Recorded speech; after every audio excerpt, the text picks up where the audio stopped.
오늘 와주셔서 반갑습니다. 네, 반갑습니다. 네. 우선은 저희가 만나고 알게 된 지도 거의 한 7년, 8년? 그쵸? 막 그 정도 됐죠? 네, 맞아요. 네, 횟수로 따지면 한 8년? 8년 정도 8년 됐습니다. 된 것 같네요. 네. 저는 그때 당시 사실 되게 놀랐거든요. 왜냐하면 저는 이제 막 투자받았었던 네, 이제 네. 거의 얼리 스테이지의 창업자였었는데 대표님이 이미 이것저것을 많이 하고 계셨었고 저희들보다는 훨씬 더 이제 레이러 스테이지에 있는 대표님이셨어갖고 좀 많이 신기했었었죠. 저도 굉장히 네. 놀란 게 그때 들어갔는데 그 투자 생태계에 들어가고 창업 스테이지에 들어갔는데 나이가 제일 많고 아 그랬었나요? 그때 나이가 네. 제가 제일 많았었고 네. 그리고 어떻게 보면은 저는 스타트업이라고보다는 리스타트 아니면은 스케일업에 가까운 맞아요. 상태였던 것 같아요. 맞아요. 네. 형 딱 그 느낌이었었던 것 같아요. 네. 지금 이제 하고 계시는 서울 쇼룸이라는 거를 사실상 어떻게 보면은 시작했었을 때도 사실 저는 옆에서 보면서 되게 신기했었거든요. 네. 왜냐면은 그런 에이전시라는 개념으로 이거를 사실상 그 대표님께서 접근을 하고 진행을 했었던 거잖아요. 그래서 봤었을 때 이제 명함상에서 아마 그 대표님을 얘기하실 때 서울 쇼룸 대표라기보다는 아마 디렉터라고 소개를 하신다라고 말씀을 하셨는데 그 부분을 한번 말씀을 해주시면 좀 좋을 것 같아요. 기본적으로 저는 이제 패션 업계에서 직장 생활을 했던 케이스잖아요. 그래서 패션 오프라인, 온라인의 MD 생활을 하면서 이제 패션 업계 그리고 어떻게 보면은 이커머스가 시작되고 태동되고 지금까지 오는 거를 갖다가 계속 경험을 했었단 말이죠. 그러다 보니까 서울 쇼룸을 갖다가 8년 전에 창업을 하게 됐을 때 플랫폼 사업이 아니라 매니지먼트 사업을 하고 싶었었어요. 그래서 플랫폼은 수도 없이 많은데 거기에 참여하는 디자이너들을 매니징을 할 수 있는 회사가 과연 있을까? 그래서 저는 서울 쇼룸이 플랫폼이 아니라 디자이너의 매니지먼트 회사라고 표현을 하는 거고, 그래서 제가 대표라기보다는 디렉터라고 표현하는 거는 당연히 SM 엔터테인먼트의 이수만 회장 지금 그리고 뭐 기타 등등 방시혁 회장 이런 분들이 어떻게 보면 대표라기 부르는 게 아니라 프로듀서로 부르고 있잖아요. 네. 그런 과 같은 개념으로 대표가 아니라 패션에 대한 여러 가지 디자이너를 매니징하는 디렉터라고 저는 표현을 하고 있고 그게 맞다고 봐요. 그러면은 여기서의 호칭은 디렉터님이라고 하는 게 나았겠죠? 네, 오케이, 좋습니다. 오케이. 좋습니다. 사실 저는 이제 창업을 해서 그때 당시에 제가 아동복을 팔고 있었잖아요. 그러다 보니까 만났었던 이제 뭐 쇼핑몰 대표님들 아니면 디자이너 브랜드 대표님들 보면은 사실 해외에서의 팔로라든지 뭐 어떠한 종류의 팔로도 사실 좀 찾기가 어려웠었는데 서울 쇼룸에서 하고 있는 그 일련의 에이전시 형태로 지금 디렉터님께서 사업을 전개하고 있는 모습이 사실 그 이전에 한국에는 잘 존재하지 않았었던 것 같다는 생각이 좀 들고 네. 디자이너 브랜드들 그리고 브랜드를 하고 계시는 분들도 좀 되게 생소한 개념이었을 것 같은데 처음에는 좀 어떻게 좀 진행을 해서 모집을 할 수 있었었나요? 쉽게 생각하면은 우리나라 엔터테인먼트의 발전 시스템을 갖다가 계속 꾸준하게 도입하고자 모색을 했었어요. 한마디로 엔터테인먼트의 아이돌, 아티스트라고 표현하는 친구들은 되게 열정과 재능이 많잖아요. 한마디로 이 친구들은 크리에이팅에 대한 열정과 재능이 굉장히 많은 친구들이죠. 근데 가령 예를 들어서 우리나라에 있는 K-팝 지금 아이돌 가수들이 열정과 재능이 있는데 매니지먼트 시스템이 없었으면은 우리나라 K-팝이 확산이 됐을까라는 생각을 했던 거죠. 한마디로 노래 잘하고 춤도 잘 추고 그리고 여러 가지 재능이 있지만 이들의 좋은 노래를 갖다 주고 그리고 좋은 안무를 갖다가 배치를 하고 그리고 미디어를 섭외하고 거기에 코디네이션을 입히고 어떠한 마케팅 활동을 하는 게 사실은 엔터테인먼트 회사의 매니지먼트 시스템이 있는 거잖아요. 사실 디자이너도 저는 똑같다고 봐요. 이분들은 창의적인 활동을 하고 디자인을 하고 거기에 대한 에디토리얼을 짜는 건 굉장히 잘하는데 이분들한테 세일즈와 마케팅까지 다 한다라는 건 좀 무리가 있다고 생각을 했던 거죠. 그래서 우리나라 엔터업계가 기존에 있던 재능 있는 아티스트를 바탕으로 매니지먼트 시스템을 도입하면서 성장한 것처럼 디자이너들도 아티스트라고 크리에이터라고 생각을 하고 그들의 매니징을 할 수 있는 회사가 있다 그러면은 가능성이 있다고 생각을 해서 과감하게 시작을 했었고 사실은 이게 뭐 창업을 또 해봤고 업계에 있었기 때문에 사실 경험과 노하우를 바탕으로 충분히 가능성이 있다고 생각해서 시작을 했고, 아까 첫 번째 질문이 그래서 어떻게 모집을 했냐라는 네. 거였잖아요. SM 엔터테인먼트가 시작이 됐을 때 지금처럼 수많은 아이돌들이 있지는 않았을 거예요. 대표작이 보아가 어릴 때부터 연습생을 하면서 일본 진출을 하고 보아의 성공사를 바탕으로 슈퍼주니어가 나오고 소녀시대가 나오고 이런 시스템을 바탕으로 JYP가 나오고 했잖아요. 각 엔터들은 시작할 때 대표 주자들이 있었어요. 서울쇼룸도 시작할 때 당연히 대표 주자가 있었습니다. 우리나라 패션 업계에서 유명한 패션쇼를 하고 있는 디자이너들의 유명한 친구들 두 분과 저희가 처음에 같이 시작을 하게 됐었습니다. 그 두 분이 제가 아는 분들인가요? 그 중에 한 분이 네. 우리 그 대표님과도 네. 절친한 네. 유저라고 하는 아. 이무열 디자이너가 있었고요. 네. 이무열 디자이너도 그 당시에 굉장히 유니크한 하이엔드 스트릿 브랜드로 유저라는 브랜드로 서울 패션위크도 나가고 있었고 해외 쪽에서도 쇼룸의 진출도 이제 간혹 이제 진출도 하고 있었는데 어떻게 보면은 MD적인 역할이 좀 부족했던 거죠. 그래서 또 이무열 디자이너가 제 고등학교 후배기도 하고 제 중학교 동창이기도 그렇죠. 하고. 우리나라의 학연과 지연을 합리적으로 활용을 하면은 굉장히 네. 좋은 시스템이 되는 것 같은데 네. 어찌됐든 제가 이제 생각했던 거는 그냥 함께 합시다 이런 것보다는 물리적으로 화학적으로 할 수 있는 거는 일단 비용을 절감하는 거잖아요. 그러려면 같이 있어야 돼요. 그래서 저희가 사무실을 구하고 그 사무실에 공간을 갖다가 유저 쪽에 쉐어를 해주기 시작했어요. 한마디로 엔터테인먼트 매니지먼트처럼 디자이너를 매니징하려면은 저는 제 눈앞에 있어야 된다고 생각을 했고 이무열 디자이너가 저희랑 같은 공간에 있었으면 좋을 것 같아서 저희 공간에 들어오게 됐고 제 눈앞에 같이 하면서 같이 밀접하게 매니징을 하게 된 케이스가 있습니다. 네. 그 지금에서는 사실 유명하신 이제 대중분들이 알만한 디자이너 이제 박윤정 디자이너님이라든지 아니면 이제 이상봉 디자이너님이라든지 이런 분들도 지금 서울 쇼룸에서 함께 하고 계시잖아요. 네. 그 두 분과는 좀 어떻게 연이 되어서 같이 좀 합류를 하게 되셨는지 궁금합니다. 자, 쉽게 생각하면은 네. 우리나라의 모든 가수들은 대부분의 소속사가 있어요. 음. 신인도 그렇고 그리고 유명한 탑 가수들도 다 소속사가 있단 말이죠. 한마디로 그 이유는 뭐냐면은 아티스트의 재능을 매니지먼트를 할 수 있는 시스템은 어디든 누구든 다 필요하다는 거거든요. 박윤정 디자이너든 이상봉 디자이너든 박윤수 디자이너든 탑 디자이너들은 몇십 년 동안을 갖다가 이런 매니징 시스템 없이 혼자서 굉장히 힘들게 일을 했었죠. 다만 박윤정 디자이너나 이상봉 디자이너나 이분들이 초창기 단계에서는 이런 MD 역할을 백화점에서 해줬어요. 아.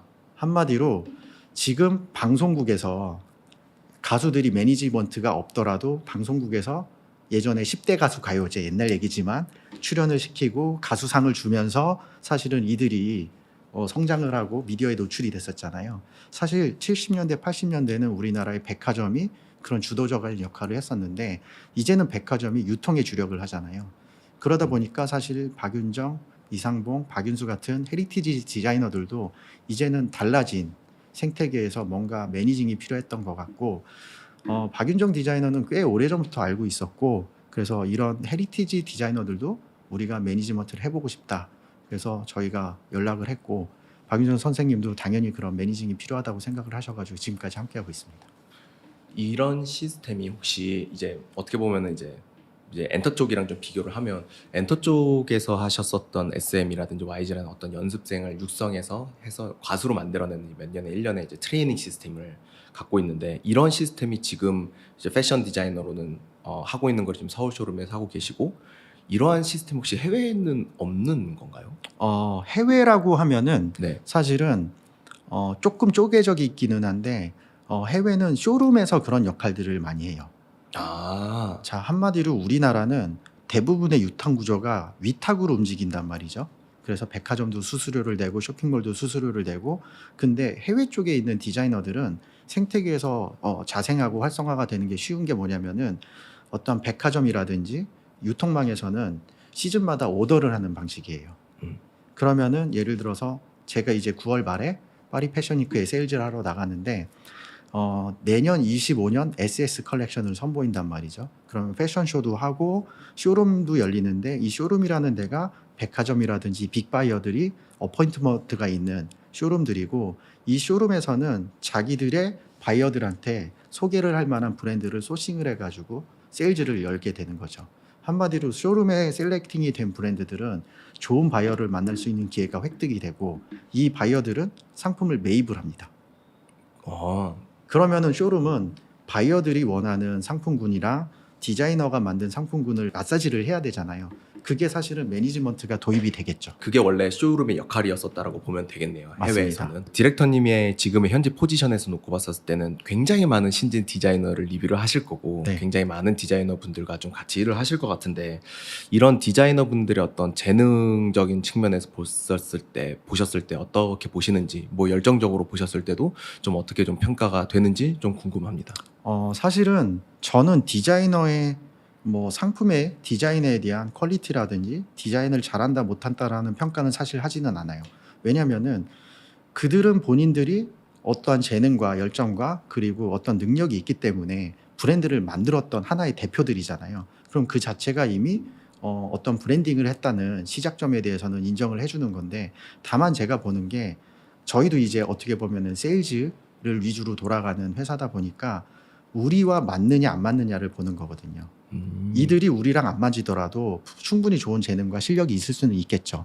다만 제가 보는 거는 우리 쪽의 세일즈 컨디션이랑 맞느냐, 우리 바이어랑 맞느냐, 그리고 해외 쪽에 진출할 가능성이 있을까, 그게 미국과 다 맞을까, 유럽과 맞을까, 일본과 맞을까, 여러 가지 세그멘트별로 구분을 해서 그 중에서 우리의 맞는 데를 갖다가 같이 조인하는 역할을 합니다. 다만 제가 생각하는 기준 중에 딱 하나는 있어요. 어떤 디자이너든 오래된 디자이너든 신진이든 이 조건은 저희가 불변합니다. 제때 잘 만들 수 있는 거. 그쵸. 예를 들어서 가수가 재능이 좋고 하는데, 예를 들어서 그 발매되는 좋은 시기가 있잖아요. 매니지먼트를 해서 이때까지 트레이닝을 하고 안무가 완성되고 노래가 돼서 음반이 나와야 되는데 이 노력을 게을리한다는 거는 아무리 재능을 좋아도 릴리즈가 안 되는 거잖아요. 디자이너도 똑같거든요. 세일즈에 대한 시기가 명확하고 이때 상품이 출시가 돼야 되는데 디자이너가 그때 물건을 못 만든다라고 하는 거는 아무리 재능이 좋아도 소용이 없다고 저는 생각합니다. 그런 경우들이 생각보다 좀 많이 있나요? 업계에서? 뭐 이 자리를 빌려서 얘기를 하지만 대부분의 우리나라의 패션 디자이너들은 유통 생태계에 맞는 상품에 대한 출시를 갖다가 잘 못하고 있습니다. 그렇게 되는군요. 네. 그래서 이제 하시는 어떤 디자이너 브랜드, 이제 제가 아는 거인지 뭔지 모르겠지만 캡슐이라는 거를 이제 주기적으로 런칭을 하시잖아요. 네. 이제 캡슐 드랍이라고 네, 얘기를 네, 보통 네. 하는데 이제 그게 어떻게 보면은 이제 바이어들의 요청이나 이런 것들에 맞춰서도 진행을 하는 프로세스 중에 하나라고 보는 게 맞을까요? 자, 그렇죠. 예를 들어서 패션 디자이너, 우리나라에서 뭐 기업형 브랜드가 유통하는 생태계랑 디자이너 생태계는 좀 틀린데, 디자이너들은 전통적으로 시즌마다 상품을 만듭니다. 그래서 SS 시즌 거를 갖다가 미리 만들고 FW 시즌 거를 미리 만들고, 다만 여기서 패션쇼를 하는 디자이너들은 상품을 갖다가 더 일찍 만들어야 돼요. 왜냐면은 전 세계 4대 패션 위크가 그 패션 시장의 흐름을 주도하는데 올해 9월 달에는 2호 SS 컬렉션을 만듭니다. 그러면은 모든 바이어들은 올해 9월 달에 내년도 봄 상품을 보고 시즌 오더를 하게 되겠죠. 패션 디자이너들은 전세적인 흐름에 맞춰서 내가 패션쇼를 하고 바이어를 만나려고자 하는 디자이너들은 이 흐름에 맞춰서 디자인을 합니다. 한마디로 올해 9월 달에 내년 봄께 나오고 내년 3월 달에 내년 겨울께 나오고 가을 겨울께, 이게 이제 컬렉션을 하는 디자이너의 생태계인데, 패션쇼를 안 하고 패션위크를 안 나가는 커머셜을 하는 디자이너들은 사실은 이렇게 맞추기에는 너무 시기가 빠르잖아요. 그러면 이 분들은 시즌마다 상품을 SS 거를 만들고 FW 만들었는데, 따지고 보면 우리나라는 4계절이잖아요. 그러다 보니까 쪼개기 시작했어요. SS를 한꺼번에 만들고 FW를 한꺼번에 만들고 해서 봄 거 먼저 만들고 여름 거 만들고 가을 거 만들고 겨울 거를 만들자. 근데 우리나라를 보면은 여름과 겨울은 사실은 기간이 세일즈를 갖다가 활성화할 수 있는 기간은 사실 아니죠. 봄 가을이 길잖아요. 그러면은 봄 가을을 갖다가 한 번씩 출시하고 캡슐을 한 번 더 만듭니다. 한마디로 캡슐 컬렉션은 바이어 요청 사항도 있지만 여러 가지 상품 출시의 시기에 있어서 한꺼번에 미리 선계획하기 힘드니까 반을 보면서 그때그때 만들고자 해서 생겨난 개념이라고 보시면 될 것 같아요. 그 디렉터님께서 말씀하셨었던 부분 중에 하나가 어떻게 보면 이제 세계 4대 패션 위크라는 게 있는데 서울 패션 위크는 거기에 들어가는 거는 아니죠. 서울 4대 세계 4대 패션 위크는 어디를 얘기를 보통 많이를 하나요? 시기적으로 보면은 네. 세계 4대 패션 위크는 절대 변하지 않을 거라고 봐요. 일단은 시작이 런던에서 먼저 시작을 하고요. 그다음에 뉴욕이 열리고 밀라노가 열리고 파리가 열립니다. 한마디로 4대 패션 위크가 동시에 열리는 건 아닌데 순서대로 보면 런던이 제일 빠르고 그다음에 뉴욕, 그다음에 밀라노, 파리가 열립니다. 이게 4대 패션 위크고요. 한마디로 4대 패션 위크가 결성된 이유 중에 대표적인 거는 이 4대 도시에 그만큼의 헤리티지랑 명품 브랜드가 많기 때문에 여기서 이제 활성화가 된 거고, 패션 위크가 열리는 기간에는 당연히 패션쇼가 열리게 되고 패션쇼 주변에 트레이드 쇼장 그리고 쇼룸들이 쫙 열리게 되면서 전 세계의 주요 브랜드가 바이어를 만나기 위해서 이 패션 위크 기간 동안 그 도시에 밀집하게 됩니다. 어떻게 보면 이때가 가장 바쁠 시기이실 맞습니다. 거잖아요. 맞습니다. 이때에 이제 서울 쇼룸의 디렉터님께서 하시는 어떤 일련의 어떤 일정들 업무는 어떻게 보통 보시나요? 사실은 저희는 기본적으로 디자이너랑 매니지먼트 계약을 통해 가지고 1차적으로 하는 거는 국내 세일즈입니다. 그래서 국내 세일즈는 당연히 온라인 기반으로 우리가 아는 더블 컨셉, 네이버, 뭐 SSG, 기타 등등의 쇼핑몰들에 우리가 여러 가지 풀필먼트부터 뭐 예를 들어서 세일즈 프로모션이랑 그리고 CS까지 모든 과정을 갖다가 수행하면서 저희가 하는 게 기본 베이스고요. 그 사이사이에 저희가 매니징하는 브랜드들 중에서 해외 쪽으로 진출할 가능성이 있거나 바잉에 대한 가능성이 있는 브랜드를 따로 추려가지고 전 세계 4대 패션 위크에 대한 세일즈를 해야 되는데 사실은 4대 도시를 다 들기는 힘들잖아요. 그래서 저희는 파리에 조금 지금 집중을 하고 있는 상황입니다. 혹시 파리에 집중을 하시는 어떤 이유가 있을까요? 이렇게 보시면 돼요. 내가 글로벌 뭐 브랜드를 운영하는 편집샵이다, 아니면 백화점의 바이어인데 뉴욕 그 1년 동안에 한 시즌에 오더하는 버짓이 있을 거 아니에요. 바이어 갖고 있는 버짓을 갖고 런던, 뉴욕, 밀라노, 파리를 다 돈단 말이죠. 뉴욕을 가가지고 버짓을 다 쓸까요? 아, 런던을 가서 쓸까요? 일단은 런던부터 도는데 사실은 파리에 집중을 할 수밖에 없는 게 4대 패션 위크 중에 맨 마지막에 열리고, 그리고 명품 브랜드들이 어느 나라보다 파리가 더 많고, 그러니까 바이어들은 4대 패션 위크를 다 돌 수도 있고 그리고 파리만 갈 수도 있겠지만 결과적으로 맨 마지막에 열리는 파리에서 세일즈를 집중하게 됩니다. 거기에서 가장 많은 돈을 바이어들이 쓸 수밖에 없겠네요. 그렇죠. 바이어들 입장에서는 제가 잘 모릅니다만 런던 찍고 뉴욕 찍고 밀라노 찍으면 대충 트렌드가 어디로 내년에 갈지도 좀 눈에 보일까요? 사실은 패션 위크가 성격마다 좀 틀리기는 한데 런던 패션 위크는 굉장히 빨리 열리잖아요. 그렇기 때문에 여기는 세일즈의 목적을 갖고 온 브랜드보다는 실험적인 목적을 갖고 온 브랜드가 더 많아요. 한마디로 우리나라에서도 해외에선 굉장히 많이 알려져 있는데 헤인서라는 브랜드가 있어요. 헤인서가 엔터프를 졸업을 하고 첫 컬렉션을 갖다가 선보인 게 런던입니다. 왜냐하면은 런던 패션 위크에 오는 바이어들이나 아니면 에디터리나 미디어들은 커머셜하게 잘 나가는 명품 브랜드에 대한 기대감보다는 라이징 되는 실험적인 브랜드가 뭐가 있을까를 찾게 되는 그런 장소거든요.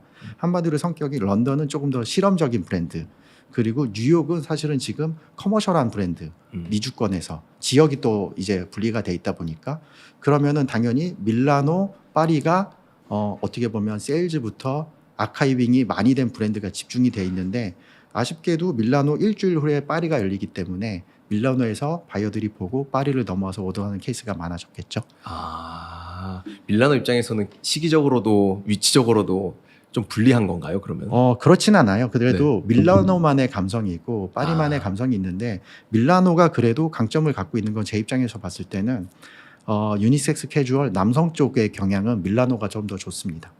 그리고 파리는 조금 더 여성 쪽에 가깝고, 그래서 남성복을 갖다가 전개하는 브랜드들은 내가 어디서 세일즈를 할 거냐, 혹시 내가 패션쇼를 어디서 하고 싶어라고 했을 때 밀라노, 파리를 했을 때 밀라노를 선택하는 케이스도 굉장히 많습니다. 이렇게 해서 4대 패션 위크가 어느 정도 다른지를 이제 알게 됐는데, 그러면은 이제 이거를 보고 판단했었을 때 과연 서울 패션 위크는 이 4개 중에 어디랑 좀 더 가까울지, 아니면은 서울 패션 위크는 어떤 좀 특징들이 좀 있을까요? 서울 패션 위크가 역사가 사실은 서울 패션위크라는 타이틀 전에부터 역사가 굉장히 깊습니다. 사실은 우리나라 헤리티지 디자이너라고 표현하는 뭐 박윤수, 뭐 이신우, 몇 명의 디자이너들이 처음에 자기 브랜드를 런칭을 하고 부티크를 갖고 명동이라든지 아까 말한 백화점에서 살롱쇼도 하고 각각의 이제 부티크를 운영을 하고 있는데 해외 진출 안 됐을 때 그때 몇 명의 디자이너들이 도쿄에서 열리는 패션쇼를 가보고 굉장히 깜짝 놀랐다고 해요. 아, 한국과 일본은 그러니까 뉴욕이나 밀라노까지는 못 가고 뭐 파리까지는 못 가고 도쿄만 가더라도 굉장히 다른 형태의 세련된 패션쇼가 열리고 있었고 우리나라도 그런 패션쇼가 있으면 좋겠다라는 생각을 해서 이분들이 모여가지고 자체적으로 패션쇼를 만들기 시작한 게 우리나라 서울 패션위크의 이전 단계예요. 아, 그래서 지금 우리가 헤리티지라고 표현하는 이신우, 이상봉, 뭐 박윤수, 진태호 이런 디자이너들이 그 당시에 자기들끼리 모여가지고 자기들끼리 자금을 걷어서 자기들끼리의 패션쇼를 만든 게 우리나라의 패션쇼의 시작이었고요. 근데 이제 그게 발전되고 나서 서울 패션위크라는 게 서울시에서도 이런 디자이너들이 하고 있는 활동을 우리가 공식적으로 한번 해보고자 해서 서울 패션위크가 생겨났고 서울 패션위크가 생겼을 때는 굉장히 큰 계획과 야심이 있어 지금도 그런 계획은 당연히 유지된다고 보는데 4대 패션위크는 사실은 넘사벽이지만 그래도 그 다음에 가는 5대, 6대 패션위크 안에는 들어보자 라고 해가지고 그 경쟁을 한 게 서울 패션위크와 상하이 패션위크 이런 데들이 경쟁을 이제 하기 시작을 했었죠. 하지만 결과적으로는 4대 패션위크라고 표현을 하고 있지만 그러면 전 세계 5대 패션위크가 있냐 6대 패션위크가 있냐 저는 없다고 봅니다. 4대 패션위크에 껴들지는 못하고 있었고 서울 패션위크가 되게 많은 노력은 하고 있었지만 사실은 지금도 여러 가지 시행착오도 겪고 디자이너들도 굉장히 바뀌고 여러 가지 뭐 장소도 바뀌어가면서 하고 있는데 가장 큰 문제점이라고 보는 거는 첫 번째는 정부에서 주도를 하는 게 장점이자 단점이라고 봐요. 네. 어떻게 보면 그 서울 패션위크가 열리는 시기가 안타깝게도 도쿄에서 열리는 패션위크가 일정이 거의 맞물리는 상황인 건가요? 네, 우리나라 서울 패션위크는 전 세계 4대 패션위크가 열리고 그 후에 열렸었어요. 코로나 이전에는. 상하이 패션위크도 마찬가지고요. 당연히 상식적으로 생각할 수는 밖에 없는 거는 4대 패션위크를 다 돌아온 바이어들이 버짓이 남았거나 아니면 또 다른 브랜드를 찾으러 그 외곽에 있는 패션위크를 돌 수밖에 없잖아요. 그게 정석이 맞죠. 그러면은 바이어들이 오더라도 4대 패션위크가 끝나고 서울이나 상하이나 이런 데를 이제 10월 말 다 끝나고 나서 와가지고 한국에 있는 브랜드들을 찾게 됐었는데 여기서 아직도 갑론을박은 있어요. 바이어들이 버짓을 다 쓴 다음에 와서 과연 오더를 하겠느냐. 바이어의 버짓이 제일 많을 때 초청하는 게 좋지 않겠느냐. 맞는 말이긴 하죠. 그래서 서울 패션위크가 전 세계 4대 패션위크보다 빠르게 열리게 됩니다. 한 3시즌 전부터. 올해 9월 첫째 주에 열리는 게 전 세계 4대 패션위크보다 제일 빨리 열리는 거예요. 자, 그러면은 우리가 생각하는 논리상 버짓이 많을 때 바이어들이 와서 오더를 할 수 있겠지라는 생각을 할 수도 있지만 두 번째는 4대 패션위크도 안 봤는데 여기 와서 먼저 와가지고 여기서 오더를 할까? 이거는 사실은 여러 가지 지금도 과도기인데 결과는 뭐 시간이 좀 시간이 지나서 판단을 할 수밖에 없을 것 같습니다. 서울 패션위크의 비중이 네. 세계 4대 패션위크랑은 좀 견주기는 어려울 것 같다고 보는데 그러면은 지금 이제 소속되어 계시는 디자이너 브랜드분들의 어떻게 보면 서울 쇼룸이 좀 더 포커스하는 쪽은 좀 세계 4대 패션위크요. 네. 네네네. 그러면은 여기에서 만약에 이제 파리에만 집중을 하신다고 하셨는데 만약에 파리에서 열리는 기간이 뭐 9월 말이라고 네. 치면 언제부터 준비를 해서 언제까지 이거를 쭉 진행을 하시게 되는 건가요? 좋은 질문입니다. 네. 저희가 매니지먼트를 하는 이유 중에 디자이너들이 제일 좋아하면서 제일 싫어하는 게 이런 내용입니다. 자, 어떤 디자이너가 저희 서울쇼랑 같이 하면서 예를 들어서 설명할 수 있어요. 저희가 대표적인 매니지먼트를 했던 사례 중에 홀리 넘버 7이라는 브랜드가 있습니다. 부부 최경호, 송현이 두 부부 디자이너가 운영을 하는데 이 브랜드가 런칭이 됐을 때 시작 단계부터 저희가 만나가지고 똑같은 과정을 겪었어요. 브랜드가 시작이 돼야 되는데 스케일업이 되려면은 1차적으로 국내 세일즈가 안정화가 돼야 되잖아요. 그럼 국내 세일즈가 안정화되려면은 좋은 유통망에 입점을 해야 되고, 좋은 유통망 중에 사실 오프라인보다는 온라인부터 접근성이 쉬웠으니까 저희랑 계약을 합니다. 그리고 나서 저희 사무실에 공간을 쉐어해서 같이 써요. 2명의 디자이너가. 그리고 나서 차근차근 같이 성장을 시켜가지고 저희가 네트워크 있는 쇼핑몰들에 입점을 시키고 세일즈를 하고 마케팅을 합니다. 이렇게 성장을 하면서 어느 정도 자금이 모이면은 이 2명의 디자이너가 새로운 직원을 뽑죠. 한마디로 저희는 유통에 대한 스케일업을 하고 여기는 크리에이팅에 대한 스케일업을 할 수가 있는 단계가 되잖아요. 그때부터 상상을 합니다. 우리는 목표는 뭘까? 그냥 우리 쇼핑몰에 들어가 가지고 맨투맨 100장 팔아서 돈 많이 벌까? 그럴 수도 있겠죠. 근데 그때 저희가 얘기를 하죠. 그 최경호 디자이너랑 얘기한 게 자기 꿈은 서울 패션위크에 무대를 메인 무대에 쓰는 게 1차적인 꿈이다 라는 거를 얘기를 한 거죠. 자, 그 얘기를 듣고 매니지먼트 하는 제 입장에서는 어떻게 해야 되죠? 야, 지금 안 돼. 할 수 없어. 이런 얘기를 할 수 없잖아요. 좋아, 가보자 라고 해야 되잖아요. 그럼 1차적으로 패션쇼를 갖다가 메인 무대에 서기 전에는 그 전에 단계를 거쳐야 되죠. 그래서 저희가 정부에서 운영하는 프로그램에 대한 가이딩을 갖다가 같이 합니다. 그중에 1단계가 하이 서울 쇼룸이라고 서울 쇼룸에서 운영하는 공공에서 운영하는 쇼룸이 있습니다. DDP에. 하이 서울 쇼룸에 홀리 넘버 세븐이 지원을 받고 입점을 하게끔 옆에서 같이 도와주죠. 그리고 그 정보를 제공하고, 그래서 하이 서울 쇼룸에 홀리 넘버 세븐이 입점을 하고, 두 번째는 하이 서울 패션쇼라는 게 열립니다. 그래서 하이 서울 패션쇼를 갖다가 경험을 합니다. 서울시 입장이나 서울 패션위크 입장에서는 갑자기 나온 브랜드를 갖다가 서울 패션위크에 선정을 할 수는 없잖아요. 근데 보니까 아카이빙이 돼 있는 거죠. 하이서울 쇼룸에도 입점이 돼 있고 하이서울 패션쇼라는 것도 운영을 했었고, 하이서울 쇼룸 패션쇼를 하다 보니까 저희랑 같이 도움도 주고받으면서 첫 쇼가 열리는데도 굉장히 많은 셀럽도 오고 인플루언서도 오고 그리고 관계자들도 와가지고 부스트업이 됐겠죠. 그래서 드디어 서울 패션위크의 메인 무대에 나갑니다. 그걸 잊지 못하는 게 이 디자이너랑 같이 서울 패션위크 무대를 보고, 패션 디렉터로서 제일 좋은 거는요, 당연히 프론트로에 앉아가지고 관객석에서 볼 수는 있는데 끝나고 백스테이지에 같이 들어가거든요. 그리고 끝나고 애프터 파티도 같이 하는데 백스테이지에 들어가가지고 많은 사람들이 축하해주고 이들이 다 빠져나가고 나서 나중에 부둥켜 안았는데 눈물이 나는 거죠. 우리가 같이 목표를 같이 한 것 같고.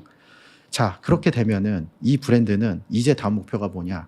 해외로 나가야 됩니다. 대장정의 막을 하나를 거치고 그 다음 단계는 이제 어디로 가야 되는 건가요? 서울 이제 끝났으니까 파리로 가야 되는 건가요? 서울부터 세팅이 되고 파리를 가게 될 때 이제 목표를 세우잖아요. 그러면은 서울 패션위크는 준비하는 게 사실은 어떻게든 할 수 있어요. 한국에서 막 옷이 늦게 나오든 아니면 모델 캐스팅이 늦었든 한국에서 열리니까 뭐든 할 수가 있잖아요. 자, 이제 파리로 가게 된다라고 할 때는 준비가 더 철저해야 되겠죠. 자, 9월 달에 내년 봄 거를 하잖아요. 그러면 이 상품들에 대한 준비는 이미 다 끝나 있어야 돼요. 9월 달에 9월 말에 EOSS 상품을 세일즈를 하려면 이미 다 끝나 있어야 되잖아요. 그쵸.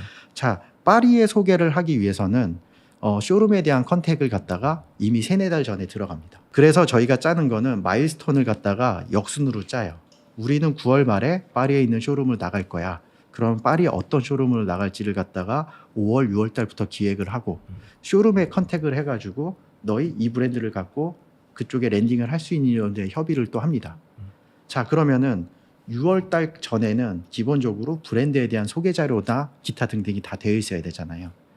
자, 그리고 그래서 6월 달에 어느 정도 브랜드에 대한 소개 자료, 기타 등등을 갖다가 파리 쪽에 있는 데랑 협의를 해서 보냅니다. 그리고 나서 세일즈를 위한 자료들을 차곡차곡 만들어 가는 거죠. 그러면은 디자이너는 이미 8월 중순, 심지어는 7월 말에는 내년 2호 SS 상품이 완성이 돼야 됩니다. 그 과정들을 갖다가 물론 디자이너가 잘 준비를 하겠지만 저희가 끊임없이 안내를 하죠. 거꾸로 역순으로 짜가지고 5월 달에는 브랜드 소개 자료 준비가 됐냐, 7월 달에는 샘플 준비하고 있냐, 디자인하고 있냐, 디자인하고 있는데 언제 샘플이 나오냐, 샘플이 나오는데 수정은 언제까지 하냐, 수정이 끝났으면 룩북은 언제 찍느냐, 룩북이 끝났으면 그 완성된 컨텐츠는 언제 나오냐, 이런 과정들을 수없이 겪어야 되는데 저희가 디자이너랑 얘기를 하다 보니까 이런 결론을 얻었어요. 커머셜하게 상품을 릴리즈할 때나 아니면 해외 쪽을 준비할 때나 어떤 상품을 준비됐습니까라고 받는 거는 이 상품이 완벽하게 컨텐츠까지 나온 게 저희한테는 준비 상태거든요. 디자이너한테 질문하죠. 뭐 디자이너분한테 실장님 이번에 우리가 W 컨셉에서 FW 시즌 기획전을 갖다 진행하는데 준비 다 했는데 상품 준비됐어요? 준비 다 됐다. 그럼 우리는 컨텐츠까지 준비된 걸 준비라고 보거든요. 디자이너들 대부분이 샘플을 만들었어. 아, 그렇게 다르구나. 네. 그래서 그런 과정들을 갖다가 저희가 매니징을 하면서 굉장히 많이 고도화를 시키고 있고 우리의 마일스톤에 대해서 안내를 갖다가 좀 철저하게 하는 편입니다. 그러면은 서울 쇼룸에서 이제 그렇게 일정들을 이제 백월드로 진행을 5월, 6월 달에 컨택을 하고 결국에는 이제 그렇게 되면은 9월 달에 딱 진행이 되는 그 시점에 들어갈 수 있는 쇼룸의 리스트가 정의가 이미 끝나는 상황인 건가요? 한마디로 프랑스에 있는 쇼룸 그리고 글로벌의 유명한 쇼룸들은 갖고 있는 본인들의 가장 큰 경쟁력이 뭐냐면은 이 쇼룸을 믿고 오는 바이어가 있다는 거예요. 한마디로 프랑스에 있는 대표적인 쇼룸들은 유명한 브랜드들이 계약이 돼 있죠. 한마디로 바이어들이 이 브랜드를 홀세일을 하려면 여기밖에 가면 갈 수밖에 없어요. 한마디로 익스클루시브 계약이 얘네들은 기본 개념이에요. 그래서 A라는 쇼룸이 있다고 하면은 여기는 유명한 브랜드의 라인업이 있고 이 브랜드는 익스클루시브하게 홀세일을 여기서밖에 못하는 게죠. 바이어는 당연히 이 브랜드를 오더하려고 이리로 갈 수밖에 없고 자 따지고 보면은 유명한 쇼룸들은 유명한 브랜드가 있고 빅바이어들이 있잖아요. 여기는 들어가려고 하는 엔트리 그러니까 거기를 입점을 하고 싶어하는 브랜드들이 수도 없이 있겠죠. 유명한 쇼룸들은 브랜드를 갖다가 러브콜을 하질 않아요. 셀렉팅을 하지. 자 한마디로 우리나라에 있는 브랜드들 중에서 이런 데를 가야지 좋은 바이어를 만날 수 있잖아요. 그래서 저희가 하는 역할이 브랜드들, 디자이너들이 직접 쇼룸을 컨택을 많이 해보기도 하고 하는데 거기서 컨펌을 못 받거나 입점이 안 되는 케이스가 부지기수로 많죠. 그래서 저희가 대표적으로 그 쇼룸들이랑 컨택을 합니다. 나는 한국의 서울 쇼룸인데 우리는 한국의 브랜드를 매니징하고 있고 너 있는 유명한 브랜드도 있지만 너희도 라이징 되는 브랜드랑 어떻게 보면 핫한 브랜드를 찾아야 되잖아. 근데 너희가 그걸 다 찾을 수 있겠어? 우리는 한국에 있는 모든 디자이너 브랜드의 정보를 대부분 갖고 있어. 우리가 찾아줄게. 우리랑 믿고 가자. 한마디로 프랑스에 있는 쇼룸은 되게 라이징 되고 핫한 브랜드를 찾고 싶어 하는데 이런 소스를 모르잖아요. 그래서 서울 쇼룸이랑 계약을 합니다. 그리고 이들에 맞는 결의 브랜드를 우리가 같이 셀렉팅을 하는 역할을 하고. 아, 이게 어떻게 보면 양 사이드를 다 같이 보셔야 되는 거네요. 그렇죠. 파리 현지에 있는 쇼룸이 필요한 거를 알려주기도 하고 그쵸. 여기 있는 한국에 있는 디자이너분들을 소개를 시켜주기도 하고 맞습니다. 그렇게 해서 좀 성사가 됐었던 브랜드들이 혹시 있을까요? 있죠. 저희가 코로나 직전부터 코로나 때는 잠깐 중단했는데 파리에 있는 쇼룸 한 군데랑 계약을 합니다. 여기는 프랑스에서 23년 된 쇼룸이고요. 여기는 빅바이어들이 꽤 있는 편이고 여기가 소문이 단게 라이징 되는 브랜드들을 갖다가 그러니까 아주 유명한 빅 브랜드 말고 라이징 되는 브랜드들을 이 쇼룸에서 유치하기로 좀 유명한 소문이 난 브랜드죠.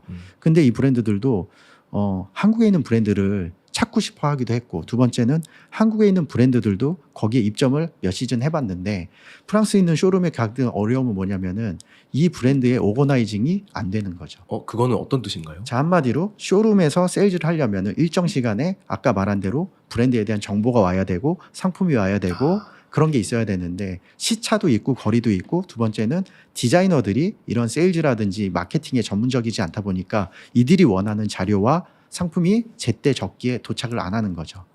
한마디로 브랜드는 괜찮은데 세일즈의 자료가 안 와. 힘든 거죠. 준비 과정 단계에서 그쵸. 이미 그렇게 되는. 한마디로 프랑스에 있는 쇼룸들이나 바이어들은 좋은 브랜드는 알겠어. 세일즈를 하려면 뭐가 있어야 될 거 아니야. 그런 거에 대한 매니징을 저희가 하고 있는 거고 브랜드들은 디자이너는 쇼룸이 원하는 거를 자기들이 다 오거나이징을 못 해주는 거를 우리가 하고 있는 거고 그게 매니지먼트의 핵심입니다. 그 디렉터님께서 보셨을 때 파리에서 가장 유명한 그런 쇼룸들은 뭐 몇 개 정도가 있을까요? 뭐 지금 글로벌로 유명한 네. 투모로우 쇼룸 그리고 247, 24/7 쇼룸 이런 데들은 굉장히 유명합니다. 여기는 유명한 브랜드가 많고요. 네. 한국 브랜드가 여기에 아무리 많은 돈을 준다고 해도 입점하기란 굉장히 어려워요. 하지만 투모로우라든지 24/7 쇼룸에는 우리나라 브랜드가 몇몇 브랜드는 들어가 있습니다. 이 브랜드들은 자체적으로 세일즈랑 마케팅 역량이 훌륭한 데예요. 음. 그리고 저희가 이제 계약이 되는 쇼룸들도 그 정도의 완전히 대형 쇼룸은 아니지만 어느 정도 소문이 난 프랑스의 바이어를 확보한 쇼룸들인데 이들은 사실은 서울 쇼룸을 믿는 거예요. 음. 자기들이 원하는 결을 알고 자기 바이어들이 어떤 브랜딩들을 원하는 걸 알기 때문에 우리는 그걸 찾아줄 수 있고, 반대로 서울 쇼룸은 우리가 그냥 너 해외 쪽으로 나갈 수 있을 것 같아, 이 브랜드 해외 쪽에 맞을 것 같아, 이게 아니라 이들의 갖고 있는 데이터라든지 이걸 바탕으로 해외 진출의 가능성을 모색할 수 있는 근거가 되는 거죠. 아까 말씀하셨었던 그 홀리데이 넘버 세븐, 홀리 넘버 세븐. 홀리 넘버 세븐 네. 디자이너는 혹시 그럼 지금 이제 타진을 하고 계시는 상황인가요? 지금 홀리 넘버 세븐이 서울 패션위크를 이제 경험을 하고 이제는 우리는 해외로 나가고 싶다, 특히 유럽권에. 그래가지고 저희가 올해부터 같이 준비를 했고, 이 브랜드랑 맞는 쇼룸이 어디 있느냐라는 것들을 좀 찾아가지고 프랑스에 있는 쇼룸과 저희가 계약을 이제 했고, 홀리 넘버 세븐 9월 말에 그 쇼룸에 나가게 됩니다. 새로운 또 도전이 시작되긴 맞습니다. 하겠네요. 보통 그렇게 한번 파리에 출장을 가실 때 몇 개 디자이너 브랜드들이랑 보통 같이 진출을 하시나요? 이렇게 보면 되는 게, 세일즈라는 거는 프라이빗한 쇼룸을 통해서 지정된 바이어를 되게 딥하게 미팅을 하고 집중 상담을 할 수 있는 케이스도 있겠지만, 프랑스에 있는 파리 패션위크가 열릴 때는 쇼룸에 초대받지 못하는 되게 많은 바이어들이 있을 거 아니에요. 전 세계 바이어들. 이들이 가는 데는 또 전시회를 갑니다. 그러니까 프랑스에 있는 파리 패션위크가 열릴 때는 프라이빗한 방문형 그리고 예약을 해가지고 만날 수 있는 쇼룸들이 있고 굉장히 큰 전시회가 열립니다. 그중에 대표적인 게 트라노이라는 전시회가 열리는데, 저희가 한국 브랜드를 갖다가 쇼룸에 입점을 시키고 싶은데, 또는 브랜드가 나는 프랑스에 진출하고 싶은데 쇼룸이 다 컨택이 안 되는 케이스도 있잖아요. 그리고 그 외에 많은 바이어를 만나고 싶어서 저희가 투 트랙으로 다 해봤습니다. 전시회도 나가고 쇼룸도 나가고. 그래서 전시회는 저희가 한 7개에서 8개 브랜드를 모아가지고 전시회를 갖다가 나가기도 하고, 그리고 이 중에서 쇼룸에 컨택되는 브랜드도 있고요. 그리고 여기는 전시회보다는 쇼룸에서 바로 컨택이 될 수 있는 브랜드가 있기 때문에 투트랙을 하는데, 보통 쇼룸은 한 3개에서 4개 브랜드, 그리고 전시회에는 한 8개에서 10개 브랜드, 이렇게 구성을 하고 나갔었습니다. 그리고 이제 작년에도 코로나 이후에 그 투트랙으로 계속 했었는데, 저희가 작년 9월 달에 전시회에서 약간 히트를 쳤어요. 왜냐면은 우리가 상상하는 전시회라는 데는 부스가 있고 사람들이, 참관객들이 막 왔다 갔다 하잖아요. 수많은 사람들 중에서 우리 부스에 들어오게끔 눈길도 끌어야 되고 이목을 끌어야 되잖아요. 저희 같은 회사들이 잘하는 게 마케팅 매니지먼트, 이걸 잘하는 이유가 뭐냐면은 디자이너가 직접 부스를 갔다 하면은 바이어가 왔다 갔다 해도 별다른 프로모션이 없어요. 사실 오면 인사하고 나누고. 저희는 반대로 생각했죠. 우리 부스에서 뭔가 부스트업을 될 수 있는 프로그램을 짜보자. 그래가지고 저희가 포토존을 하나를 만들었습니다. 근데 이제 백월이 그냥 있고 앞에 서는 포토월이 아니라 앞단에 아크릴판을 세워가지고 마치 잡지의 표지처럼 해시태그라든지 타이틀을 걸어놓고 브랜드 태그들을 갖다가 거기에다가 다 랩핑을 한 다음에 사람이 안에 들어가서 그냥 찍으면은 마치 잡지 표지 모델이 된 듯한 느낌이. 그러니까 트레이드 쇼장 부스에 있는데 뭔가에 대한 포토월이 있고 재미난 컨텐츠를 찍을 수 있는 공간이 있으니까 사람들이 와서 사진을 찍게 되고, 사진을 찍으려면은 저희가 갖고 있는 디자이너 옷이나 아니면 여러 가지 착용을 해야 되잖아요. 자연스럽게 바이럴이 됩니다. 거기에 사람들이 찍었을 때 인스타그램에 올리거나 할 때 당연히 거기에 해시태그라든지 당연히 노출이 되잖아요. 그래서 트라노이 작년에 9월 달에 패션 전시회 때 저희 부스가 사람이 바글바글 했었고 바이럴이 되고 어느 실시간으로 해시태그가 도배가 되기 시작하고, 그러면서 트라노이 그 본사 있잖아요. 프랑스에서 좀 저희를 갖다가 좀 특이하게 본 거죠. 얘네는 전시회에서 굉장히 부스트업하는 활동을 잘하는구나. 그래서 저희가 트라노이 쪽에 한국 에이전트 역할을 올해부터 하게 됐습니다. 그렇게 됐군요. 네.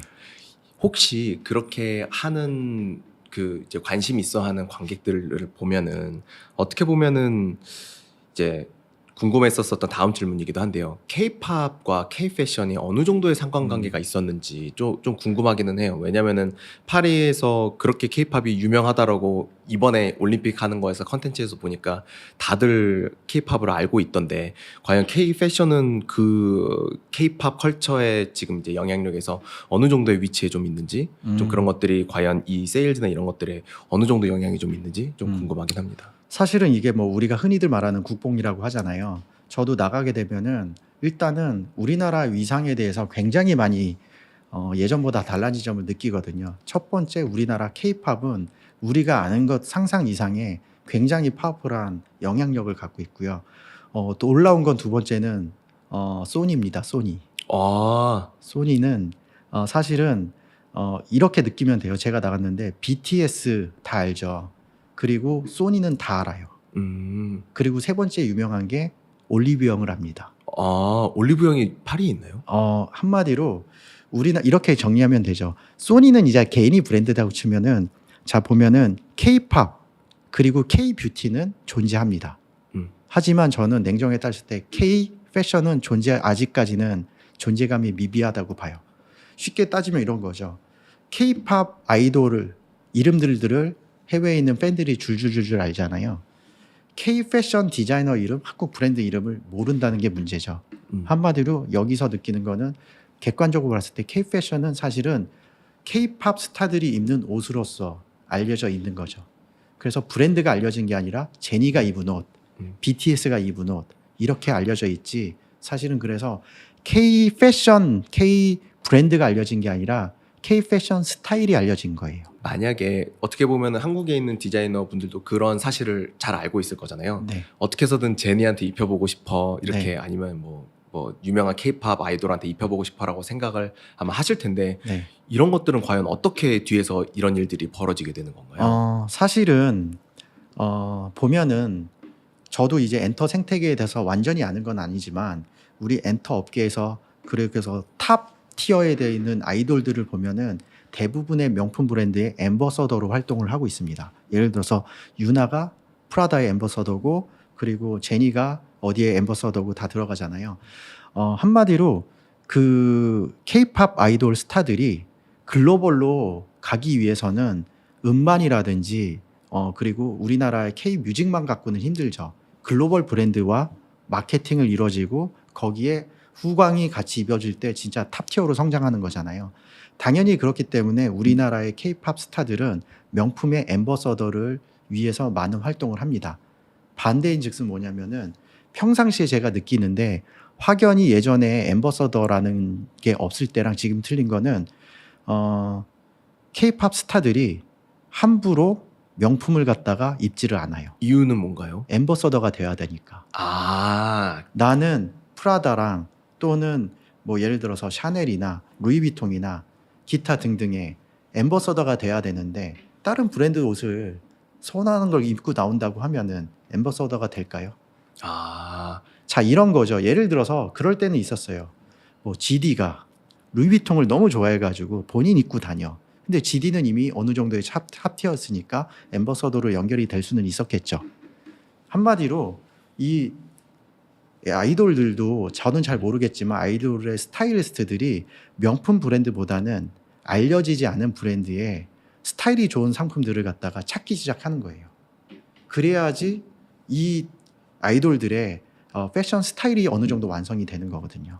자, 한마디로 디자이너 브랜드들이 궁극적으로 내가 K-팝의 후광을 같이 입고 성장하고 싶어서 그걸 노리고 마케팅을 하는 것으로서 성장을 할 수 있느냐, 그건 아니라고 봐요. 본질은 뭐냐면은 본인이 스타일이 좋고 괜찮은 옷을 잘 만들고 있으면은 어딘가의 눈에는 띌 수밖에 없거든요. 자, 스타일리스트들은 이제는 브랜드한테 협찬을 안 받아요.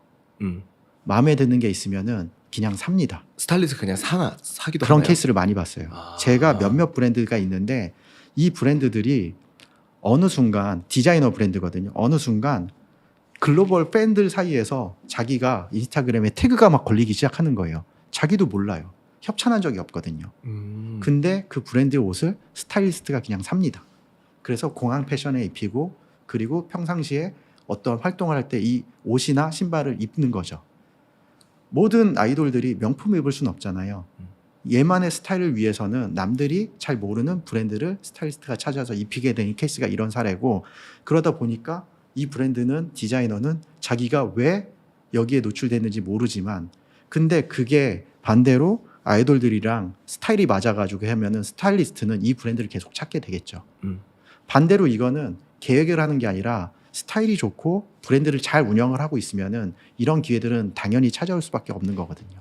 이거를 노려서 하는 것과 노리지 않는 거는 이제는 팬들도 알아요. 그 팬들이 결국에는 착장을 이렇게 찾아서 인스타그램에 올리고 맞죠. 뭐 공유한다고 하더라고요. 맞아요. 아, 신기하네. 근데 그 팬들도 그걸 되게 잘 찾네요. 이게 어떤 브랜드인지. 진짜 우리가 생각하는 글로벌 K-팝 팬들의 팬덤력과 정보력은 어마어마합니다. 심지어는 제가 모르는 브랜드도 공항 패션으로 입고 나갔는데 정말 3시간 안에 2시간 안에 이 브랜드가 뭔지 태그까지 걸려서 다 올라와요. 대단하다. 네. 말씀하셨었던 중간중간에 이제 코로나와 전후로 어떻게 보면은 좀 바뀌는 지점들이 좀 있었는데, 네. 코로나는 좀 서울 쇼룸에게 있어서, 그리고 개인의 그 디렉터님 개인에게 있어서 좀 어떤 기간이었었을까요? 사실은 코로나는 2가지로 장단점이 있었어요. 저희는 기본적으로 한국 세일즈는 온라인으로 진행을 하고 있었잖아요.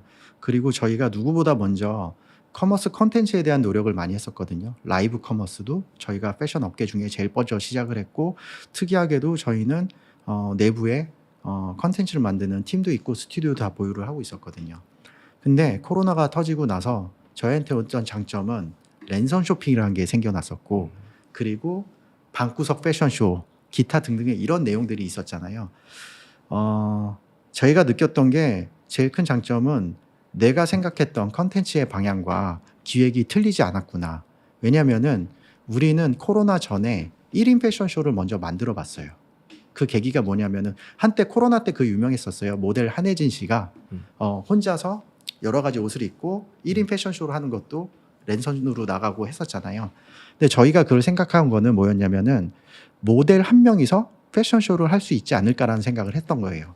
근데 그게 컨텐츠를 만들어 보자 이게 아니라 저희가 시작된 거는 우리나라 패션 생태계를 이루는 요소 중에 디자이너뿐만 아니라 많은 사람들이 있어요. 봉제를 하는 장인분들도 계시고 모델도 있고 헤어 메이크업도 있고 여러 가지 프리랜서들이 많잖아요. 포토그래퍼도 있고 당연히 그럴 거 아니에요. 근데 디자이너는 그리고 봉제 업체들은 정부에서 지원 정책이라든 이런 것도 좀 있습니다. 근데 예를 들어서 모델들 그 중에서도 에이전트에 소속되지 않는 전문 프리랜서 모델들 이런 친구들은 사실은 굉장히 취약한 환경에 놓여 있죠. 첫 번째로는 캐스팅을 위한 캐스팅 오디션을 볼 수 있는 기회가 잘 없어요. 에이전트 위주로 하기. 두 번째는 자기가 어떤 패션 상품을 접해보고 거기에 대한 개인 작업을 할 수 있는 기회가 없고요. 그래서 저희가 생각했던 거는 프리랜서 포토그래퍼, 스타일리스트, 모델, 헤어 메이크업 같은 친구들을 모아가지고 우리가 매징하는 브랜드들이 있잖아요. 이 브랜드의 대표적인 상품을 갖고 우리끼리의 포트폴리오를 한번 작업을 해보자라는 생각을 했었죠. 그러면서 굉장히 많은 모델들을 알게 됐는데 어떤 한 친구가 어느 날 갑자기 저희 스튜디오에 찾아와가지고 자기는 워킹 연습을 너무 열심히 하고 있는데 오디션조차 못 보고 있다 얘기를 하는 거죠. 그래서 저희가 네가 워킹을 잘 못하나 보지. 그래서 저희 스튜디오에서 걸어봤던 거죠. 그랬는데 꽤 잘하는 거예요. 근데 그때 마침 저희 스튜디오에서 촬영을 하고자 하는 옷들이 있었거든요. 그러면 이 옷도 한번 입고 저 옷도 입고 워킹을 갖다가 한번 해보자고 해가지고 그걸 갖다가 카메라로 남겨놨었어요. 한 착장을 입고 걷는 거, 갈아입고 한 착장을 입는 거 버리고. 그걸 보니까 이걸 이어붙여 보면은 패션쇼 컨텐츠가 나오겠네. 어떻게 보면은 이게 컨텐츠를 만들 기획이 아니라 사람 사이에 모여가지고 사람들의 그 의견을 듣고 고민을 하고 하다 보니까 이런 내용이 나왔었고 이거를 바탕으로 저희가 디지털 컨텐츠, 그러니까 디지털 패션쇼를 갖다가 릴리즈를 하기 시작했었습니다. 근데 코로나 때 마침 다 활동이 안 됐잖아요.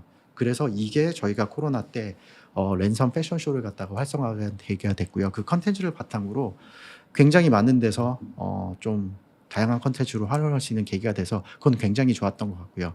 반면에 힘들었던 거는 일단은 저희가 초석을 다져놨던 해외 세일즈가 다 중단이 되면서 다시 리셋이 되는 케이스가 된 거죠. 되게 힘들게 그 모든 컨택 린스나 이런 것들을 만들었었을 텐데 네. 코로나 때는 할 수가 없는 상황이었었던 건가요? 맞습니다. 아무것도?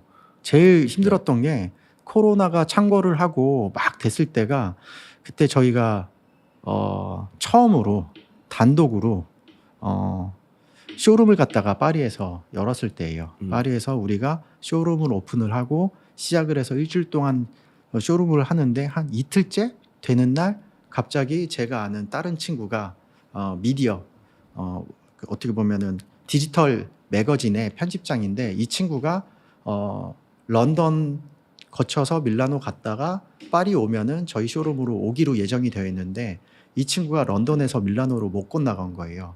물어보니까 런던에 있는 패션쇼에 초대를 받아서 갔었고 그 패션쇼장에는 우리나라 셀럽도 몇 명이 있었는데 그 중에 매니저가 코로나가 걸리면서 알죠? 옛날에 네, 코로나 네. 걸리면은 그냥 출국이 락다운. 금지되고 네, 네, 락다운되고 그래서 이 친구가 밀라노로 못 건너와요.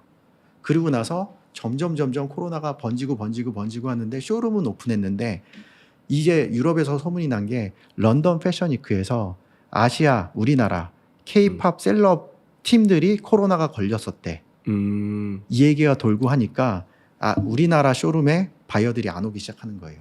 한국 사람들 지금 코로나 걸렸대. 그래서 우리가 운영하는 쇼룸에 갑자기 발길이 뚝 끊깁니다. 결국에는 그때는 뭐 할 수 있는 게 없었겠네요. 네, 미리 알았으면 차라리 쇼룸을 캔슬을 했는데 우리는 이틀 지나고 나서 그런 일들이 발생하고 네. 3일째부터는 거의 락다운 됐다고 봐야 되겠죠. 그때가 어떻게 보면은 궁금했었던 부분이 과연 서울 쇼룸을 런칭하고 나서 지금까지 가장 힘들었었던 시기를 만약에 뽑자라고 하면 코로나 시점을 좀 뽑으실까요? 아니면은 창업 초기가 좀 더 생각이 나실까요? 저는 창업 초기보다는 코로나가 끝나고 다시 세일즈가 활성화되는 시점이었던 것 같아요. 그게 이제 재작년 말, 작년 초. 왜냐하면은 일단은 저희도 코로나를 겪으면서 저희도 뭐 부산에도 사무실이 있고 MD들도 있었는데 기본적으로 코로나를 겪으면서 저희가 매니징을 위해서는 사람을 많이 만나야 되고 우리 팀들도 뭉쳐 있어야 되는데 재택근무를 많이 하면서 사실은 우리 사람에 대한 매니징을 좀 많이 놓쳤었습니다. 한마디로 신입사원도 있고 경력사원도 있는데 같이 있어야지 내부적으로 인수인계라든지 노하우가 전수가 되는데 그게 약해진 것도 있었고 두 번째로는 어찌됐든 코로나 이후에 환경이 다 바뀌었잖아요. 그래서 그동안 했던 거를 갖다가 다시 시작하는 느낌이었어요. 다시 리셋을 하고 그러다 보니까 이거를 또 할 수 있는 용기와 열정과 이런 게 굉장히 있을까라는 생각을 했었죠.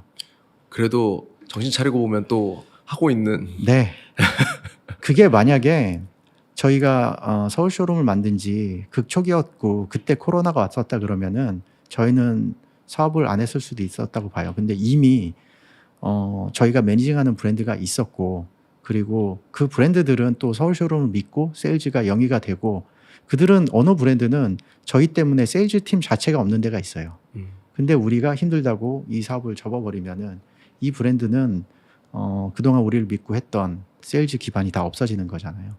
그래서 일종의 뭐 제가 사회 공헌을 하는 사업가는 아니지만 그런 책임감 그리고 그들과 함께하는 매니지먼트를 하는 그런 여러 가지 무게감 그런 것도 있었습니다. 저희 거를 이제 보시는 분들이 어떻게 보면은 이제 이미 창업을 하고 운영하고 계시는 창업가분들도 계시지만 이런 분들을 동경해서 보시는 분들도 좀 계시거든요. 네. 만약에 사실 디렉터님의 커리어 트랙에서 놓고 봤었을 때 어떻게 해야 좀 이분들이 좀 디렉터님 같은 커리어 패스를 좀 가져볼 수 있을까요? 뭐 추천하고 싶은 뭐 책이라든지 아니면 이제 본인이 갖고 계신 어떤 성장하시는 노하우 뭐 이런 것들이 좀 있을까요? 기본적으로 저는 패션 생태계에 있지만 저는 전공을 국문학을 했어요. 국어 국문학을 했는데 사실은 저는 국어 국문학과를 들어가게 된 것도 저는 사실은 문학가가 되고 싶었거든요. 글을 쓰고 싶었고 근데 학교를 들어가서 보니까 문학가의 길은 너무 헐벗고 힘들고 어려울 것 같은 거예요. 자신도 없었고 그래서 제가 카피라이터가 되고 싶어서 광고 공부를 했었거든요. 근데 우연찮게 제가 공채를 갖다가 당연히 광고 공부도 했었고 하니까 광고 마케팅 부서로 들어갈 줄 알았는데 그 공채로 제가 금강재화의 공채로 들어갔는데 거기서 발령을 머천다이저 MD로 발령을 받으면서 패션 생태계에 있었단 말이죠. 근데 돌이켜 보면은 국문과를 나와가지고 패션을 한다, 그리고 뭐 어떻게 보면은 온라인 세일즈를 한다, 이런 게 다 연관이 있느냐라고 했는데 포괄적으로 봤을 때 인문학이죠. 저는 그 인문학의 감성과 인문학의 스키마가 있다는 거는 굉장히 상상력이라든지 기획력을 풍부하게 해준다고 생각을 해요. 그래서 저는 뭐 마케팅에 대한 책을 읽는다기보다는 그런 세일즈 툴은 너무나 많이 바뀌잖아요. 근데 좀 굳건하게 본인의 정서를 풍요롭게 할 수 있는 인문학에 대한 서적들을 많이 읽는 걸 추천을 좀 드리고요.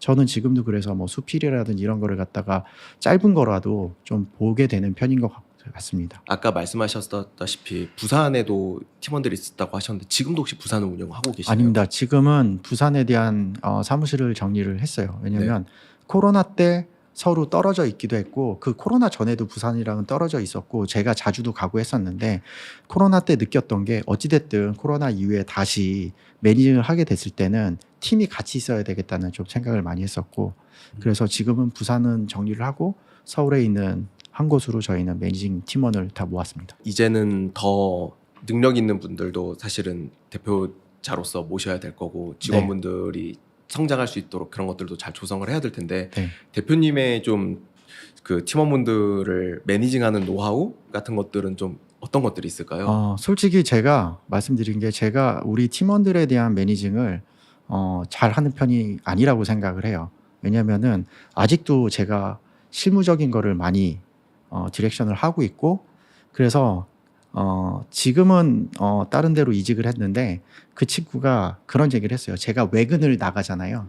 보통 회사의 대표가 외근을 나가면 되게 좋아하잖아요. 근데 제가 외근을 나가는데 저한테 계속 물어봐요. 대표님 어디 가세요? 어디 가세요? 야, 내가 대표고 네가 팀원인데 내가 어디 가는 거를 다 일일이 보고하는지 해야 되겠니?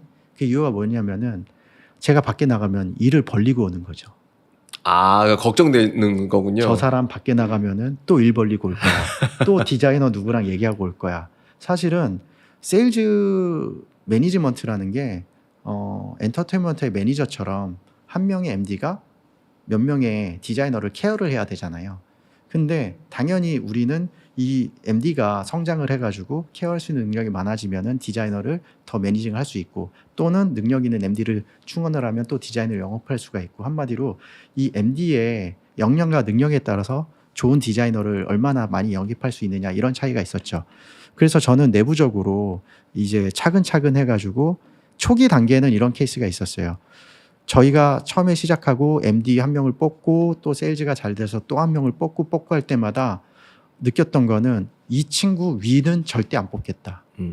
이 친구가 사원이 대리가 되고, 대리가 됐을 때 밑에 있는 사원을 뽑고, 대리가 팀장이 됐을 때 이 친구가 대리가 되고, 이렇게 단계 해가지고 코로나 전에 그런 계획으로 맞춰가지고 팀 빌드업을 많이 했던 것 같아요. 그러니까 당연히 저는 밖에 외근을 다니더라도 내부적으로 이런 팀 빌드업이 아카이빙이 잘 돼 있다고 생각을 했었고, 당연히 저는 나갔었죠. 근데 이 친구들이 되게 힘들어했던 거예요. 너희들 잘하잖아. 내가 나가가지고 좋은 디자인 데리고 올게. 그럼 매니징 해줘. 근데 이게 내부적으로 그 힘든 과정들을 저보다는 훨씬 더 컸을 거예요. 나중에 생각해 보니까 이런 생각이 드는 거죠. 저는 신입사원도 해봤고, 대리도 해봤고, 팀장도 해봤고, 본부장도 해보고, 대표를 하잖아요. 이 친구들은 대표를 한 적이 없잖아요. 근데 내 눈높이에서 가능할 거라고 생각을 많이 했던 것 같아요.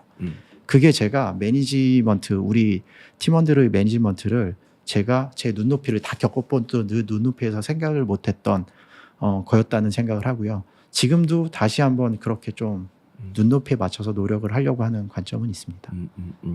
만약에 지금 이제 그 서울 쇼룸에 어떻게 보면은 앞으로 이제 코로나도 끝났고 이제 막 다시 또 막 드라이브를 거시는 시점이 됐는데, 앞으로의 서울 쇼룸에서 더 하고 싶은 것들은 어떤 것들이 좀 더 남아 있을까요?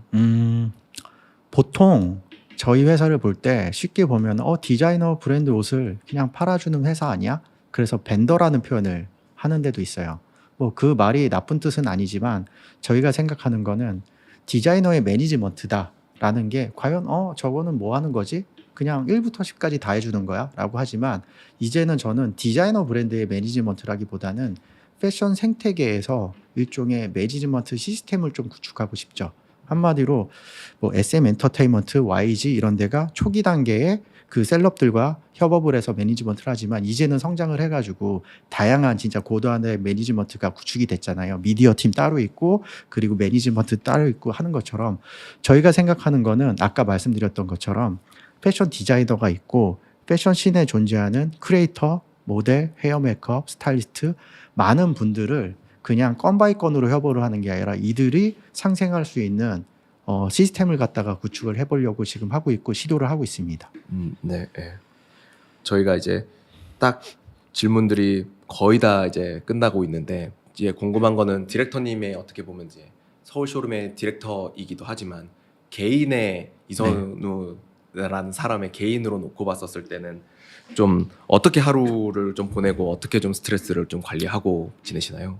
개인적으로 제가 제 그 아내한테 제일 미안한 게 결혼을 하고 나서 창업을 했어요. 제가 결혼을 했을 때 제일 남들이 부러워하는 대기업의 경력직으로 들어가서 다니고 있었고 근데 아직도 기억이 나는 게 그 회사가 모 대기업이 경력사원으로 들어갔는데 출근 시간, 퇴근 시간을 몇 시에 할 거냐고 물어보는 거예요. 저는 태생적으로 이커머스 회사에 다니면서 맨날 야근을 하고 힘들게 일을 했는데 8시 출근을 하면 5시 퇴근을 할 수 있고 6시 하면은 9시 하면 6시 할 수 있고 10시 하면 7시 하면 플렉서블 타임제를 얘기를 하는 거죠. 근데 딱 들었고 나서 나 맨날 야근하는데 왜 일찍 가지? 나는 그러면 10 to 7 할게요. 얘기를 했거든요. 어차피 야근할 것 같으니까. 근데 그 한 층에 300명 가까이가 있었는데 5시 이후에 남아있는 사람이 3명밖에 없습니다. 다 8 to 5로 다 퇴근을 하죠. 저는 그런 모습을 굉장히 충격을 받았어요. 진짜 5시에 퇴근을 하는구나. 그런 회사를 다니고 저도 이제 8 to 5로 바꿔가지고 집에 가는데 집에 가가지고 6시 내 고향을 보는 거예요. 그리고 치킨도 시켜 먹고 결혼한 지 얼마 안 됐을 때입니다. 와이프랑 얘기를 하는데 저희 아내가 그러죠. 어느 순간 있는데 오빠 왜 눈빛이 그래? 이게 사람이 퇴근을 해가지고 여가 생활을 갖다가 못 즐기고 마치 명예퇴직한 사람처럼 일을 안 하고 있는데 그런 사람처럼 보였나 봐요. 한마디로 일을 갖다가 찾아서 하고 그리고 제가 도전하고 이런 그 제 성향이랑 그런 대기업 문화가 안 맞았던 것 같아요. 두 번째는 일을 하는데 제가 일을 갖다가 뭔가 TFT를 짜고 프로젝트를 진행하는 거를 반기지를 않아 있었어요. 그냥 적당히 하자. 왜 일 벌려? 그래가지고 그 회사를 다니면서 결혼하고 나서 제가 와이프한테 처음 얘기한 게 나 회사 그만두고 싶어. 근데 거기서 우리 와이프 제 아내가 했던 말이 왜 그래? 이런 얘기도 안 했어. 하고 싶은 거 해. 그걸 갖고 지금까지 왔는데 되게 미안한 거죠. 그래서 여가 생활을 갖다가 처음에는 조금이라도 틈을 내서 하려고 캠핑도 다니고 여러 가지 시도를 했는데 문제는 캠핑을 가보니까 캠핑장에서 딴 생각을 하고 있는 거예요. 같이 캠핑을 가가지고 즐겨야 되는데 온갖 머릿속에서 뭐 지금 다음 일에 대한 기획을 하고 있고 카카오톡 일을 보고 있고 그래서 제 아내가 그때 얘기했던 게 캠핑장에 몸만 같이 와 있지 정신은 같이 딴 데 있는 거고 그래서 그 캠핑을 갔다가 하는 게 아니라 같이 즐길 수 있는 걸 찾아보자 그래서 한 3년 전부터 테니스를 치기 시작했거든요. 같이 칠 수도 있고 어쨌든 운동하는 동안은 다른 생각을 할 수가 없으니까 그래서 지금은 대부분의 여가 생활을 테니스를 하면서 땀을 흘리고 그러면서 그 시간만큼은 집중을 하려고 노력을 하고 있습니다. 아, 와이프분께서 요거를 보시면은 어떻게 생각하실까요? 그냥 똑같을 겁니다. 반응은. 네. 좋습니다. 어떻게 보면은 가장 서울 쇼룸 하시면서 이게 아마 거의 마지막 질문 중에 하나가 될 것 같은데요. 가장 행복했었던 시기는 어느 순간들이 좀 생각이 나실까요? 아까 이제 홀리 넘버 세븐의 그 장면도 아마 기억나실 것 같고. 제일 기억이 나는 거는 홀리 넘버 세븐이 사실은 여러 가지의 그 제가 했던 일 중에 백스테이지에서 다시 끌어놨을 때 장면이 가장 기억이 남는 것도 있었고요. 초반에 저희가 시작을 하고 서울에 있는 몇몇 디자이너들을 디자이너를 모아가지고 시작을 했다 그랬잖아요. 근데 또 다양한 디자이너를 만나고 싶어가지고 대구에서 열리는 패션 페어를 갔다가 한번 서칭하러 간 적이 있어요. 근데 거기에 부산에 있는 디자이너들이 그 패션 페어에 나와 있었는데 제가 봤을 때는 꽤 괜찮은 상품력과 디자인력을 갖고 있었거든요. 그리고 우리가 이 브랜드들을 함께하면 굉장히 잘 될 것 같다 생각을 해가지고 그 브랜드를 유치를 하면서 부산에 대한 사무실 세팅과 팀원 세팅을 하게 된 계기였거든요. 그리고 나서 이제 같이 하게 됐으니까 이제 펜션을 잡아가지고 같이 맥주도 먹으면서 여러 가지 얘기를 나눴는데 이분들의 꿈이 아주 아까 홀리넘버스 분처럼 서울 패션위크를 나가고 싶어요. 이게 아니었어요. 어느 분이 얘기하는 게 아직도 기억이 나는 게 자기는 택배를 싸면서 밤 한 번 새고 싶다는 얘기를 하시는 거예요. 그 정도로 사실은 유통이라는 게 디자이너가 스스로 뭔가를 갖다가 하는 건 힘들잖아요. 맞아요. 그리고 두 번째는 내가 만든 거를 사람들이 일단은 많이 봤으면 좋은데 볼 기회조차 없다는 게 되게 안타까웠거든요. 그래서 저희가 부산 사무실을 세팅을 하고 부산 팀원을 세팅을 하고 같이 노력을 해가지고 불과 한 6개월도 안 된 사이에 정말 주말 사이에 몇백 건의 주문이 들어와서 그 브랜드 저희 부산에 있는 팀원이랑 같이 택배 포장을 하고 그 얘기 그때가 제일 기억이 나요. 아, 우리도 되는구나. 그리고 우리가 셀렉한 디자이너가 이제는 이렇게 성장을 하는구나. 그때가 제일 큰 기쁨이었던 것 같고 지금 목표는 그런 디자이너를 다시 찾아가지고 서울 쇼룸이랑 같이 나 잘 됐어. 우리는 뭔가 할 수 있어라는 이런 분위기가 만들어지는 게 제 목표입니다. 영상을 보시게 되는 이제 앞으로 어떻게 보면은 지금 이제 디렉터님의 커리어 패스를 몰랐었던 분들이 되게 많을 거예요. 이렇게 하시는 창업자분들이 잘 없으니까 이런 분들이 이제 인문학 얘기도 하시긴 하셨는데 정말 실질적으로 딱 시작해 볼 수 있는 뭐 커리어의 첫 걸음? 만약에 추천할 수 있다면 어떤 거를 좀 추천해 볼 수 있을까요? 우리도 예전에 스타트업에서 만났었잖아요. 네. 그리고 근데 패션은 좀 다른 것 같아요. 패션은 스타트업을 할 수가 없다고 봐요. 그래서 저는 패션씬에서 내가 저 같은 어떻게 보면 브랜드를 디자이너만이 브랜드를 운영하는 건 아니잖아요. 디자이너를 고용을 할 수도 있고 내가 패션 디자이너로서 창업을 할 수가 있는데 패션씬에서는 경력을 쌓고 창업을 하는 걸 저는 추천을 드려요. 나는 디자이너로서 브랜드를 만들고 싶어. 그러면은 작든 크든 어느 기업에 들어가서 거기에서 경험을 해보고 노하우를 쌓고 정말 내가 1인 창업을 할 수 있을까? 브랜드를 할 수 있을까에 대한 고민을 한번 해봤으면 좋을 것 같고 어찌됐든 이 시는 경험이 필요한 것 같아요. 그래서 무작정 창업이라기보다는 어떤 경험을 쌓는 걸 추천을 드리고 싶고요. 그랬을 때는 힘들더라도 버틸 수 있는 인맥과 노하우가 힘이 생긴다고 봐요. 두 번째는 제가 제일 싫어하는 말이 아프니까 청년이다 이런 말을 싫어하거든요. 청춘이 왜 그러니까 아프니까 청춘이다잖아요. 청춘이 왜 아파야 돼? 그 시기에 즐겁고 행복하고 열정을 발휘하는 게 늙으면 맨날 아플 텐데.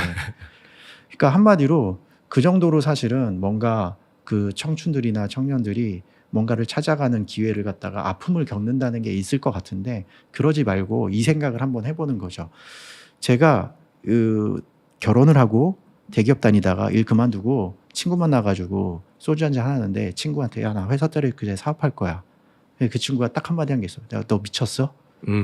근데 그때 지금 돌이켜 보면은 이 말이 진짜 멋있을 것 같아요. 제가 만약에 그 창업을 하거나 아니면 청년 그리고 미래를 위해서 생각하는 그 시점으로 돌아간다 그러면은 너 나한테 미쳤냐고 물어보지 말고 이 일을 할 수 있을 정도로 충분히 미쳤냐고 물어봐줘. 그럼 나는 여기에 진짜 미친 듯이 열심히 할 수 있어. 그게 제가 만든 마음가짐인 것 같아요. 마무리가 매우 훈훈하게 나오네요. 네. 좋습니다. 오늘 이제 촬영을 그래도 진행을 했는데 어떠셨나요? 좀 그래도 여기 이제 팟캐스트의 게스트 분들한테 이제 앞으로도 맨 마지막에 좀 이 질문을 드리고 싶은데 좀 어떠셨는지 그 다음에 어떠한 사람을 좀 더 초대했으면 좋겠다라고 생각하시는지. 저는 일단은 오늘 질문을 하고 하는 게 어떻게 보면 제가 일하고 있는 거 그리고 제가 지금 살아가는 거를 한번 좀 되짚어 볼 수 있는 기회였던 것 같아서 너무 좋았어요. 왜냐면은 저는 누구한테 늘 물어보고 누구를 갖다가 어떻게 해줘야지, 어떻게 하면 좋겠지라는 제시를 하는 사람이었는데 저한테 질문을 하는 분을 만난 적이 많지는 않았거든요. 그런 질문을 들으면서 많은 생각을 하게 됐고, 제가 봤을 때는 청년 창업, 1인 창업, 그리고 창업 초기의 분들도 있지만 어떻게 보면은 이런 거 있잖아요. 우리나라 여러 가지 투자 생태계라든 이런 게 40살이 넘으면은 제한이 되고, 그리고 재창업이 제한이 되고, 그러니까 어떻게 보면은 스타트업이 아니라 스케일업을 하시는 분들에 대한 노하우를 많이 들었으면 좋겠다는 생각이 좀 듭니다. 오늘 오랜 시간 수고하셨습니다. 네, 감사합니다. 수고하셨습니다.